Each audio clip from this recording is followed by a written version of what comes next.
ഇറാന്റെ പരമോന്നത നേതാവായ അയത്തുള്ള അലി ഖൊമേനിയെ ഇല്ലാതാക്കാൻ ഇസ്രായേൽ സേനയ്ക്ക് ഒരു യുദ്ധം തുടങ്ങിവെക്കേണ്ട ആവശ്യമില്ല. ഖൊമേനിയുടെ ഒളിത്താവളം കണ്ടെത്തിയാൽ ഞൊടിയിടയിൽ ഖൊമേനി പടമാകും. അത് ഏറ്റവും നന്നായി അറിയാവുന്ന ഖൊമേനിയുടെ വിശ്വസ്തർ തന്നെ അദ്ദേഹത്തെ സുരക്ഷിതമായ ഇടത്തേക്ക് മാറ്റിപ്പാർപ്പിച്ചിരിക്കുകയാണ്.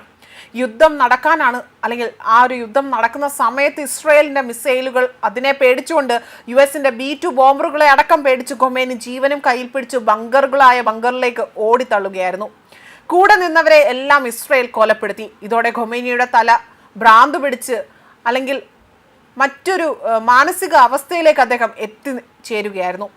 അതുകൊണ്ട് തന്നെ അദ്ദേഹത്തിന്റെ തല മാത്രം അവശേഷിക്കുന്ന ഈ ഒരു സാഹചര്യത്തിൽ ഇസ്രായേൽ സേന അദ്ദേഹത്തെ പടമാക്കുക തന്നെ ചെയ്യും. ഇതോടുകൂടി അദ്ദേഹത്തെ കയ്യിൽ കിട്ടിയാൽ മാത്രമേ ഇസ്രായേൽ സേന അടങ്ങിയിരിക്കൂ. എന്നാൽ ഇപ്പോൾ പുറത്തു വരുന്ന റിപ്പോർട്ടുകൾ പ്രകാരം ഇറാനിലെ ജനങ്ങൾ ഖൊമേനിയുടെ വരവിനായി കാത്തിരിക്കുന്നു എന്നതാണ്. ഖൊമേനിയെ വധിക്കരുത് എന്ന ട്രംപിന്റെ വാക്കുകൾ പോലും തള്ളിക്കളഞ്ഞുകൊണ്ടാണ് ഏതു വിധേനയും ഖൊമേനിയെ വധിക്കുമെന്ന് ഇസ്രായേൽ പ്രധാനമന്ത്രി ബെഞ്ചമിൻ നെതന്യാഹു പ്രഖ്യാപിച്ചതെന്ന് ദേശീയ മാധ്യമങ്ങളടക്കം റിപ്പോർട്ട് ചെയ്യുന്നു. ഈ വധഭീഷണി ഇതുവരെയും നെതന്യാഹു പിൻവലിച്ചിട്ടുമില്ല.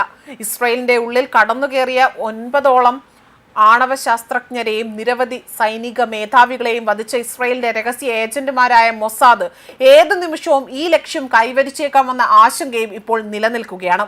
ഒരാഴ്ചയ്ക്ക് മേലെയായി അയത്തുള്ള അലി ഖൊമൈനി എന്ന ഇറാന്റെ പരമോന്നത നേതാവ് അപ്രത്യക്ഷമായിട്ട്. ഇതുവരെയും ഖൊമേനി തിരിച്ചു വരാത്തതിൽ അസ്വസ്ഥത പടരുകയാണ്. 86 വയസ്സായ അയത്തുള്ള അലി ഖൊമേനി അദ്ദേഹത്തിന്റെ അസാന്നിധ്യം നിരവധി ചോദ്യങ്ങൾക്കും സംശയങ്ങൾക്കും ആശങ്കകൾക്കും പല വിധത്തിലുള്ള കിംവദന്തികൾക്കും കാരണമാവുകയാണ്. ഖൊമേനിയുടെ ഓഫീസിലെ സീനിയർ ഉദ്യോഗസ്ഥനായ മെഹദി ഫസലിനോട് ഇറാന്റെ ഔദ്യോഗിക ടെലിവിഷൻ ചാനലിന്റെ റിപ്പോർട്ടർ ഖൊമേനി എവിടെയെന്ന ചോദ്യത്തിന് നൽകിയൊരു ഉത്തരം ഇങ്ങനെയാണ്: ഇറാനിലെ ജനങ്ങൾക്ക് ഖൊമേനിയെക്കുറിച്ച് ആശങ്കയുണ്ട്. അദ്ദേഹം എവിടെയാണെന്ന് പറയാൻ താങ്കൾക്ക് കഴിയുമോ എന്നതായിരുന്നു ചോദ്യം. എന്നാൽ ഈ ചോദ്യത്തിന് നൽകിയ ഉത്തരം ഇങ്ങനെയായിരുന്നു: ഞങ്ങൾ എല്ലാവരും അദ്ദേഹത്തിനായി പ്രാർത്ഥിക്കുകയാണ്. അദ്ദേഹത്തിന്റെ സംരക്ഷണ ചുമതല ഏറ്റെടുക്കുന്നവർ അത് ഭംഗിയായി തന്നെ നിർവഹിക്കുന്നുണ്ട് എന്ന് കരുതുന്നതായും പറയുന്നു. വാലി അമർ എന്ന ഇറാൻ റവല്യൂഷണറി ഗാർഡ്സുകളുടെ പ്രത്യേക സംഘത്തിന്റെ സംരക്ഷണത്തിൽ കഴിയുകയാണ് അയത്തുള്ള അലി ഖൊമേനി എന്നും മറ്റു കുടുംബാംഗങ്ങളെന്നും ഈ ഉന്നത ഉദ്യോഗസ്ഥൻ വ്യക്തമാക്കുന്നു. ഖൊമേനിയുടെ ഫോട്ടോകളോ വീഡിയോകളോ ഒന്നും തന്നെ ഇപ്പോൾ ഇറാൻ മാധ്യമങ്ങൾ പുറത്തുവിട്ടിട്ടില്ല. ഒരു രഹസ്യ ഭൂഗർഭ അറയിൽ ഖൊമേനിയെ ഒളിപ്പിച്ചിരിക്കുകയാണ് എന്നും ഇറാൻ സൈനിക മേധാവി പറയുന്നു. മൊബൈൽ ഫോൺ ഉൾപ്പെടെയുള്ള എല്ലാ ഇലക്ട്രോണിക് ഉപകരണങ്ങളിൽ നിന്നും അടർത്തി മാറ്റിക്കൊണ്ട് ഏകാന്തതയിലാണ് ഖൊമേനി ഇപ്പോൾ കഴിയുന്നത്.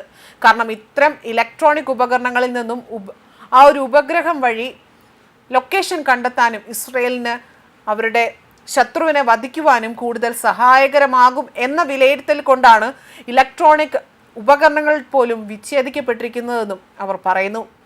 ആയതിനാൽ തന്നെ ഏതു നിമിഷവും ഖൊമേനി തൻ്റെ മരണവും കാത്ത് ഈ ഒരു ഭൂഗർഭ അറയ്ക്കുള്ളിൽ കഴിയുകയാണ്. ഇസ്രായേൽ കണ്ടെത്തിയാൽ ഉടൻ തന്നെ അദ്ദേഹത്തെ വധിക്കുമെന്നതും ഉറപ്പു തന്നെയാണ്. ന്യൂസ് ഡെസ്ക് കർമ്മ ന്യൂസ്.